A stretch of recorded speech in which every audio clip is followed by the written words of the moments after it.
আপনার যদি যোগ্যতা থাকে আপনি নিজে নিজে যোগ্যতা কারো কাছে গিয়ে প্রুভ করার প্রয়োজন নেই। আপনি যোগ্য হলে আপনাকে এসে খুঁজে বের করবে। একটা মজার গল্প বলে আপনাদেরকে, মালদ্বীপে দিশা প্রমোশনের জন্য আসছে। সো এখানে এসে দিশা অশান বিস্তার প্রমোশন করেছে। দেন হচ্ছে মালদ্বীপসের অনেক বড় এবং ফেমাস একটা আইল্যান্ড ফিহালুহির প্রমোশন দিশা করেছে। সো ইন্টারেস্টিং ব্যাপার যেটা, প্রতিদিন যদি 100 মেসেজ আসে যে তাদের প্যাকেজ এবং তাদের ডিটেলস সম্পর্কে ইনফরমেশন জানার জন্য, তার মধ্যে মেসেজ আসে কিছু আপনাদের এখানে আমরা এসে ফ্রিতে প্রমোশন করতে চাই।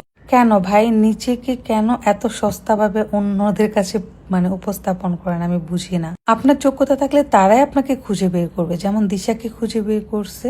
ব্যাপারগুলো আমার কাছে হাস্যকরের থেকে বেশি লজ্জাকর মনে হয় যখন আমাকে বলে এবং দেখায় আমাকে আপনাদের দেশ থেকে ফ্রিতে প্রমোশন করার জন্য নক দেয়। দিশা যখন অনেক ছোট ছিল, ও যখন ফার্স্ট একটা নাটকে কাজ করেছে, তখন আমি উইদাউট পেমেন্টে কাজ করিনি। সামনে দিশা আরো প্রমোশনের কাজ করবে, ইনশাল্লাহ দেখতে পারবেন।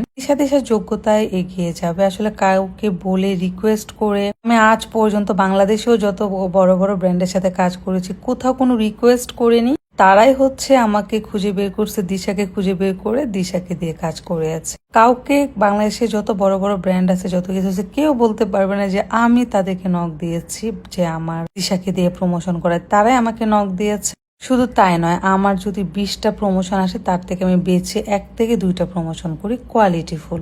তারাই আমাকে র্যান্ডমলি বারবার প্রমোশন করে, কারণ তারা সেই পরিমাণ ফিডব্যাক পায়। দ্যাটস ওয়াই দিশা ফিহালুহির যে প্রমোশন করেছে, বাংলাদেশে ফার্স্ট দিশা তাদের আইল্যান্ডে প্রমোশন করেছে। এর আগে তারা হলিউড বলিউডের মডেল দিয়ে প্রমোশন করেছে। সো এই দিশার জন্য সবাই দোয়া করবেন যেন দিশার সামনে এগিয়ে যেতে পারে। Thank you.